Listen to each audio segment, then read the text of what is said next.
Hello and welcome to Cooking the Books with Heather.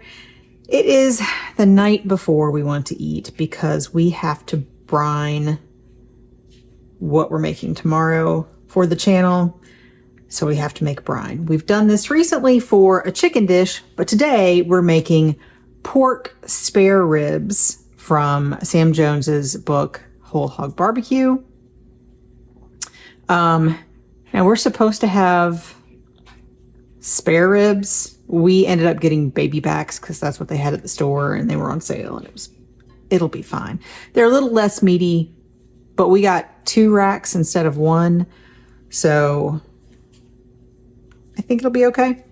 Anyway, in my pan, I have a gallon of water, and now the only things we're adding to this is salt.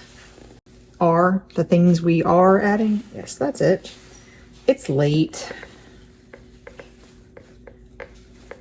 So kosher salt, which I will need to buy some more of pretty soon, it feels like. Close enough. And sugar, just regular granulated sugar. A little bit more sugar than salt, in fact. I don't remember what the ratios were when we made chicken, but might be exactly the same. I don't know. Anyway, I'm going to bring this to a boil and stir it. Basically, it just has to be dissolved.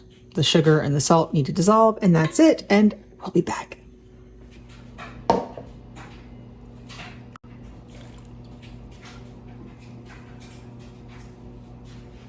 So this came almost to a boil, but it's fully dissolved, and that's all you really care about. And now I'm going to add ice. I'm not measuring the ice right now. I should, but I think this is about all we should need, and we're probably going to end up with too much. I mean, if anything, I have too little, but we're probably going to end up with more brine than we can fit in here with our ribs. So that just is what it is. So I'm just gonna pour the rest of this bag in here.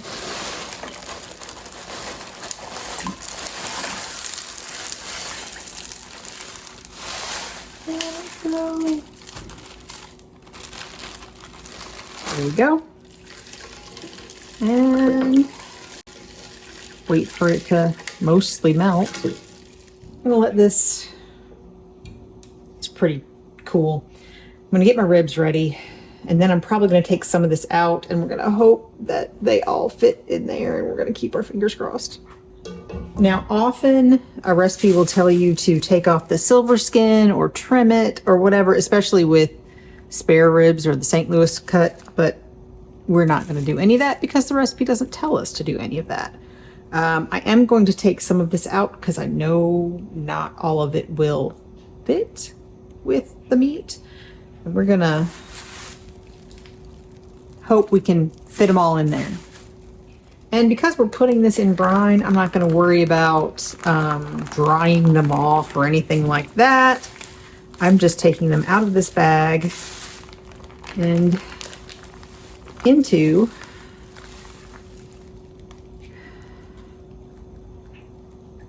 the brine.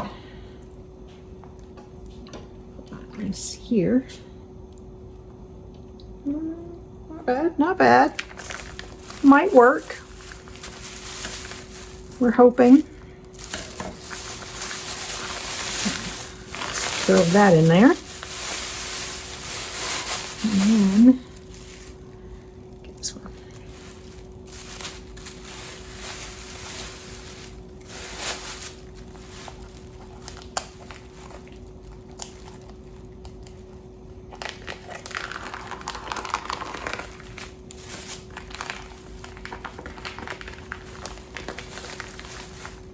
Here is the moment of truth.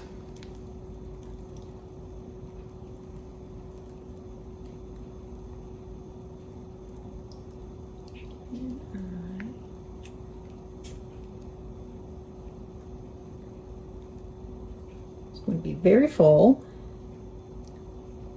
Okay, I'm going to have to take a little bit more out, it looks like. But other than that, I think we're good. That's crazy. Okay. So, cool. I'm going to just dump the rest that brine and get a little bit more out of here just so I don't slosh raw pork juice all over my kitchen. And then I'm going to make room for it in the refrigerator because this has to brine for at least 4 hours or overnight. So we're going to go with overnight for sure. We're going to start cooking probably about 15-ish hours from now. So that should be plenty. So yeah, we will see you when we're about ready to cook these ribs. Today we want to eat our ribs. Ours are baby back, it's supposed to be spare ribs, whatever, it's fine. So we have them in the brine. It's time to take them out.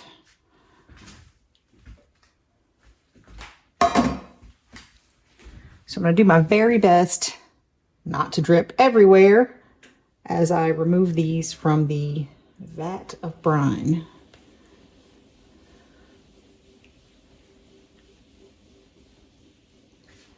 I have some paper towels here to kind of dry them off a little bit.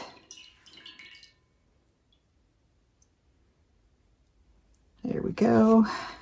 Now, let me take care of this first. So I've got a little bit of extra paper towels, just gonna dry these off. We are not coating these with mustard, which is a thing that you often do to help the rub stick. But I do want to dry them off a little bit, even though he doesn't really say to do that. That's a thing. I don't want them just super wet. So there we go. Trash. All right. So I have measured out the amount of brine that he says to use so that I can put my yucky hands in this bowl and all of this will just be discarded when we're done if I don't use it all. So I'm just going to put our rub. So this is the Rub Potion Number Swine, which we have made previously. I'll link that up here. It has salt in it, it has sugar in it, and tons of spices. So we're going to coat both sides with a good amount. I'm just going to start with the bone side because that's what I currently have up here.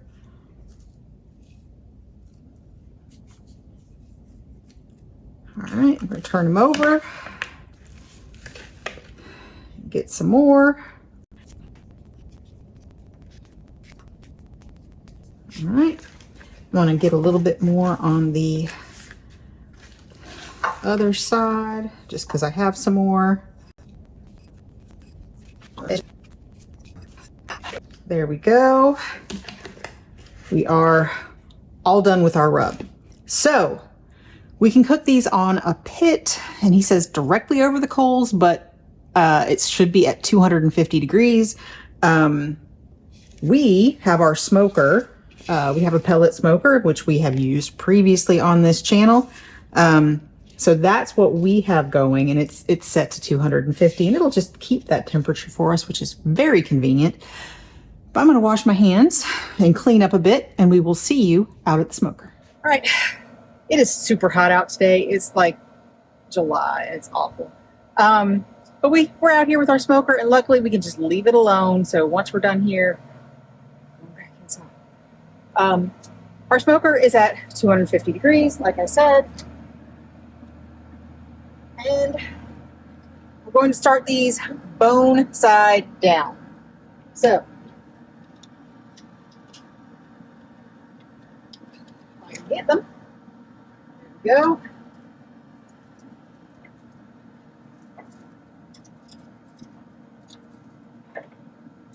And get these situated. Good enough.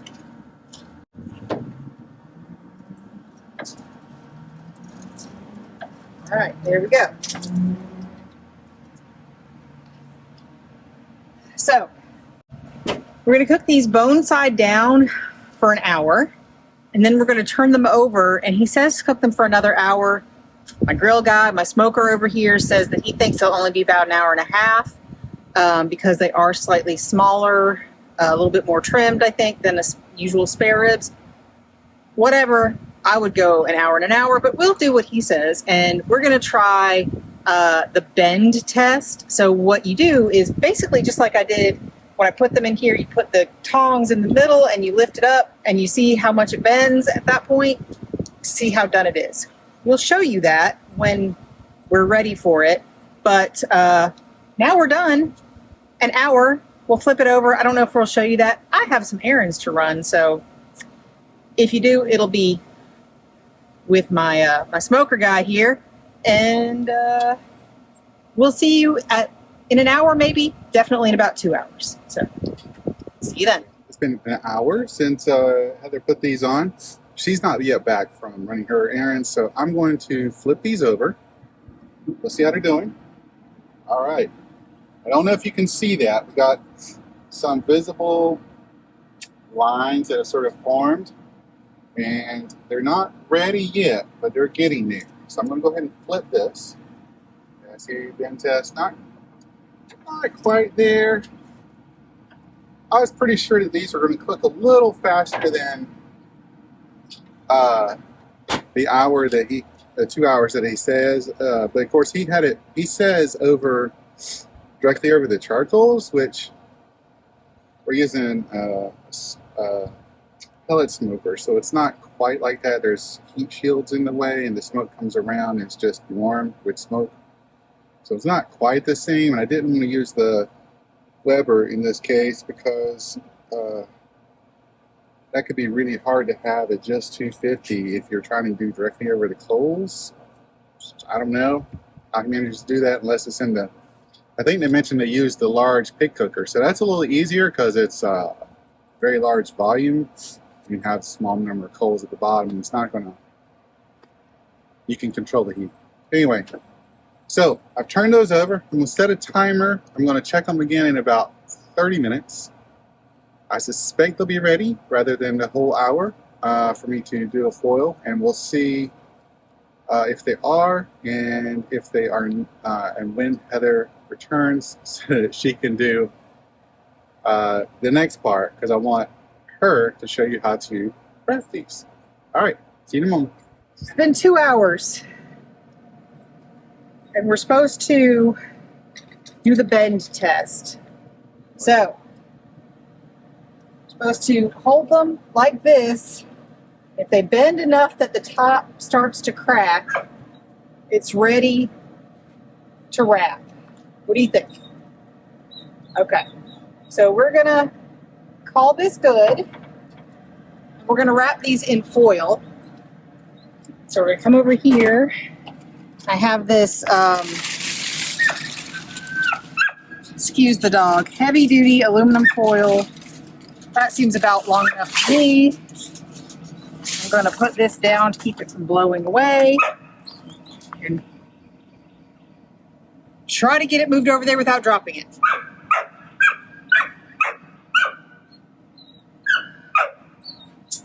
There we go.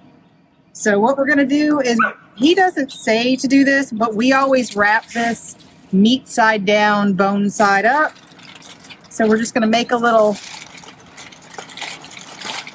pocket, make a little pouch here.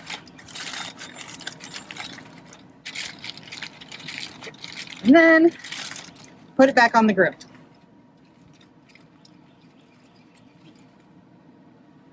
And do it one more time.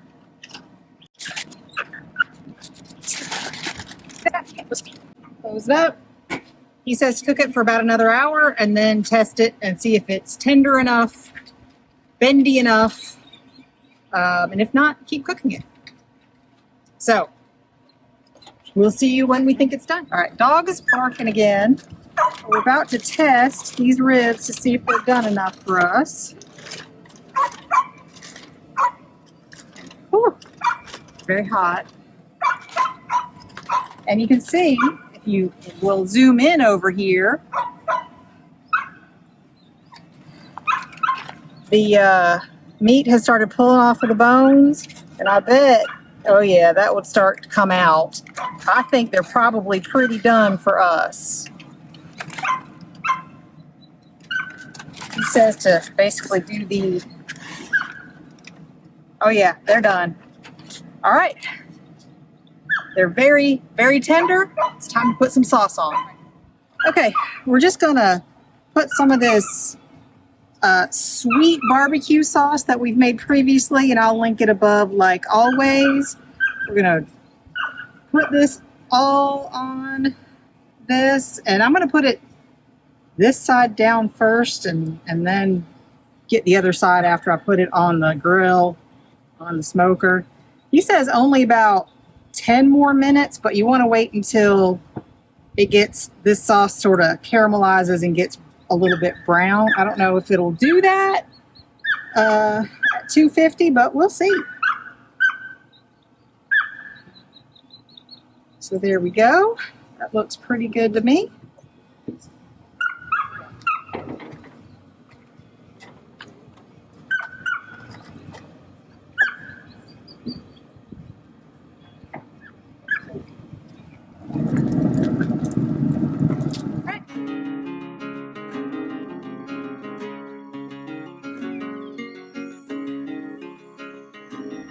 On this episode of Cooking the Books with Heather, you watched me make pork spare ribs from Sam Jones's Whole Hog BBQ cookbook. So we didn't quite use the spare ribs, we used baby back ribs, but they were a pretty meaty baby back rib. So I think it took approximately the same amount of time. And he does describe in here what to look for to see when they're done. And ours was pretty much spot on with his suggestions here. We didn't really have to cook it much longer or less. I think it was kind of perfect the way we did it. They are brined, and dealing with a wet brine like that kind of is annoying, but it works, and they were nicely seasoned and pretty moist and delicious. We had some guests over, and one of them even asked, like, were these brined? And like, yes, they were. So I don't know if that was a good thing or a bad thing, but they were very tender,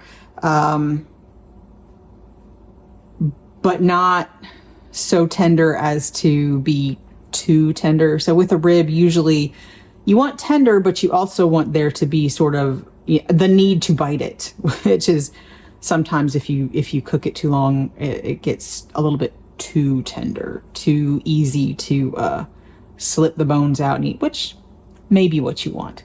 It's up to you, but in competition, they're looking for both tender and a bite, to be able to bite it.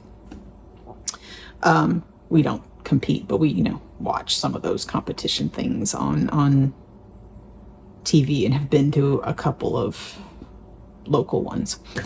Anyway, so this was a really simple recipe. Other than that, we used the sweet barbecue sauce that we had previously made for the bean sauce, for the for the baked beans. And we used rub potion number swine, which we had previously made. So that was all done for us. It's something that, you can keep in your cupboard, in your refrigerator, and it will last you many uses. But the brining kind of is annoying. Like I've said previously, we often will dry brine something now. I'll have to see how that works. If you can put sugar in, put sugar and salt. I don't know. I've only ever salted and left things overnight for a dry brine. But there was plenty of brine for 2 racks, as long as your pot will fit 2 racks, or I'm sure it could be more if you had a huge pot. And it doesn't really matter. As long as they all fit and are covered with the brine, you're good. You can use it for as many as you want. Even though this one said 1 rack, we did 2, and it was fine. And it was very tender. It took about the right time, and it's a little different than my grill guy's usual method, but it turned out really nicely, and we still have a whole rack. So our one rack fed 4 adults and 2 kids. We probably could have eaten a little bit more, but ended up not. And so we have a full rack left in the refrigerator that we will reheat and have for dinner without much work later this week, which I do highly recommend. You can reheat these pretty well. I do it all the time because usually we get the St. Louis cut, and that's a lot of meat. And if there are just 4 of us, we can never finish a whole rack of a St. Louis cut rib. And what I do is just broil it with some extra sauce, and that will heat it enough to be on both. Well, I'll heat it on with the bone side up, and then turn it over and make sure there's enough sauce on it and broil it. And that's fine. If you don't want to do that, you can also just bake it for, I don't know, probably half an hour and it'll be good. But broiling is super quick. Anyway, if you enjoyed watching me make this, please give me a thumbs up, hit the subscribe button, share this with your friends, and come back and watch me make something else next week.